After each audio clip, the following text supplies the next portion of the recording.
Mi deseo es conocerte a ti, Señor Jesús. Mi deseo es conocerte a ti, Señor Jesús.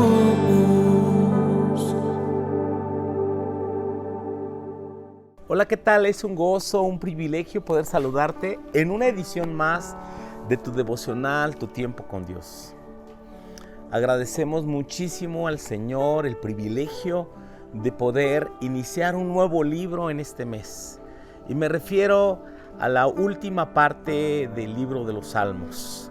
En este mes vamos a estar estudiando el Salmo de los Salmos 127 al Salmo 135, mismos que continuaremos el próximo mes de julio. Y precisamente para nuestros amigos y hermanos en México, quiero anunciarte que ya está disponible el libro impreso correspondiente al mes de julio. Terminaremos el libro de los Salmos y comenzaremos el libro de Romanos. Te animo a adquirirlo llamando al 222-303-0200. Llama para solicitar información. Si eres pastor o quieres conseguirlo por medio de tu iglesia, pueden suscribirse y que puedan solicitarlo de manera impresa. O consulta por los puntos de venta en México exclusivamente. Si nos ves en otro país, consulta la página www.duranolatino.com para que puedas adquirir una versión digital por tiempo limitado debido a la pandemia. Y pues te invitamos a iniciar la lectura en este día en el libro de los Salmos, Salmo capítulo 127 o el Salmo 127 versos 1 al 5. Dios es nuestro constructor. Si Jehová no edificare la casa, en vano trabajan los que la edifican. Si Jehová no guardare la ciudad, en vano vela la guardia.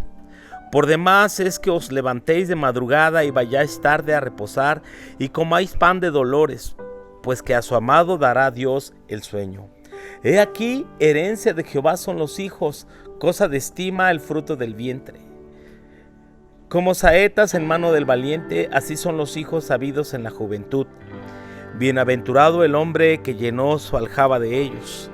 No será avergonzado cuando hablare con sus enemigos en las puertas. Pues bien, como ya mencionamos, en este día retornamos al libro de los Salmos. Vamos a meditar con la ayuda del Señor del Salmo 127 al 135. Y saben, estos salmos contienen cánticos para los peregrinos, aquellos que anhelaban llegar a la presencia de Dios, visitar el templo a Jerusalén.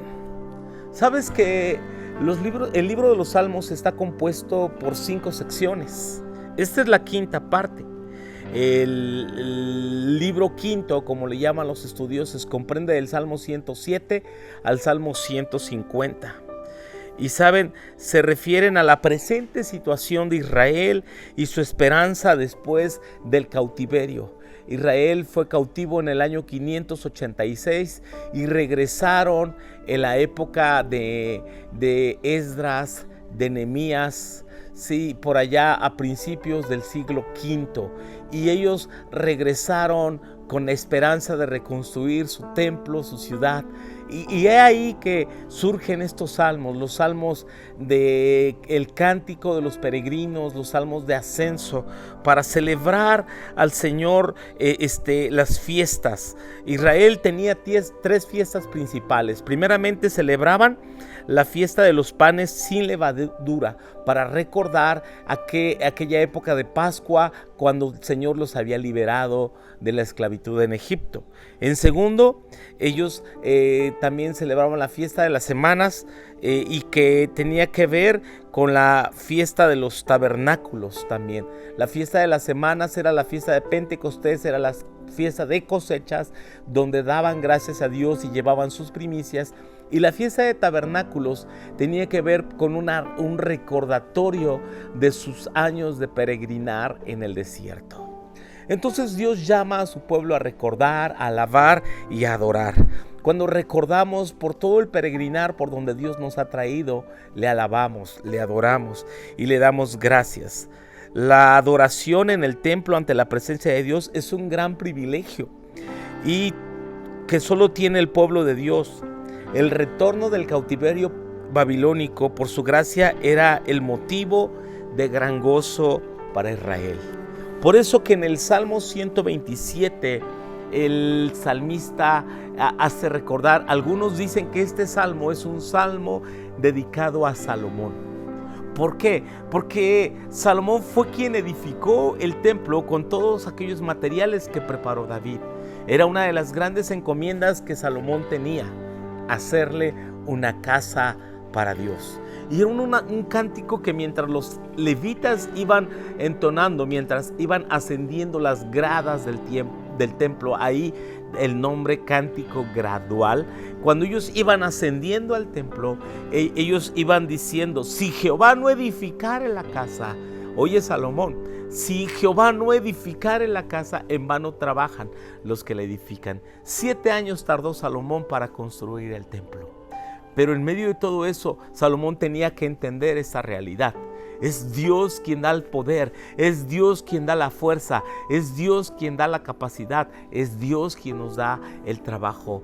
Y entonces también decía: si Jehová no vela la ciudad, en vano vela la guardia. Por eso, por demás es que os levantéis de madrugada y vayáis tarde a reposar, pues es que a su amado dará Dios el sueño. ¿Cuántas veces nosotros nos hemos encontrado bajo esa situación de demasiado trabajo, cansancio, estrés y sabes, llegas tan cansado, tan afligido a tu casa, pero al final no descansas? Por la noche vives cansado, pensando cómo vas a resolver las situaciones, cómo salir adelante. El Señor te dice: a su amado dará Dios el sueño. Y mira, haciendo referencia a los levitas, el versículo 3 decía: he aquí, herencia de Jehová son los hijos. Herencia de Jehová son los hijos. Porque cada que nacía un hijo en una familia de la tribu de Leví, ese niño estaba asegurando la perseverancia del sacerdocio y de la gente que ministraría las cosas santas. Hoy, como pueblo de Dios, somos reyes y sacerdotes y debemos nosotros estar conscientes que los hijos, los herederos, aquellos que vienen después de nosotros, el mejor legado que nosotros podemos dejarle es un legado de sacerdocio, es el legado de la fe, es el legado que nuestros hijos, nuestros nietos puedan caminar en el camino recto, sirviendo a Dios, honrando a Dios, exaltando su nombre. Que después de nosotros se levante esta generación que sí conoce al Señor y que adora y que ministra. El Señor le había dicho a la tribu de Leví: yo soy vuestra heredad. La diferencia entre todas las demás tribus es que los levitas habían heredado el sacerdocio. Yo soy su herencia, dijo Dios. Qué hermoso que podamos heredar el evangelio, heredar la fe, heredar ese ejemplo de fe y de servicio y de constancia a los demás. Entonces nos dice que nuestros hijos habidos en la juventud son como saetas en manos del valiente. Una saeta es una flecha y esas flechas que el arquero colocaba en su aljaba para lanzar en el blanco, cuando decía ahí: bienaventurado el varón que llenó su aljaba de ellos. Oye bien, nuestros hijos, nuestros descendientes son flechas en las manos de Dios. Y sabes, hay algo que a mí siempre me ha impresionado. En el griego hay una palabra para describir pecado y es la palabra hamartía. Y hamartía, ¿sabes qué significa? Errar el blanco. Errar el blanco. Cuando un arquero tiraba una flecha y esa flecha no pegaba en el blanco, entonces aquel arquero había cometido hamartía, había errado el blanco. Pero dice la Biblia que nuestros hijos son saetas en las manos de Dios. Así que Dios es el mismo arquero que lanzará sus flechas para pegar en el blanco, para cumplir con su propósito. Que Dios cumpla el propósito, sus sueños, sus anhelos, sus deseos sobre nuestros hijos, sobre nuestras vidas, para que les vaya bien y su nombre sea exaltado. Sé esa flecha, sé esa saeta que pega en el blanco, que no erra, que no se va tras el pecado, sino que cumple con la voluntad de Dios. Te bendigo en el nombre de Jesús. Oro porque Dios conduzca tu vida, dirija tus pasos, dirija tus pensamientos y te vaya bien en todo, en el nombre de Jesús. Amén. Que el Señor te bendiga.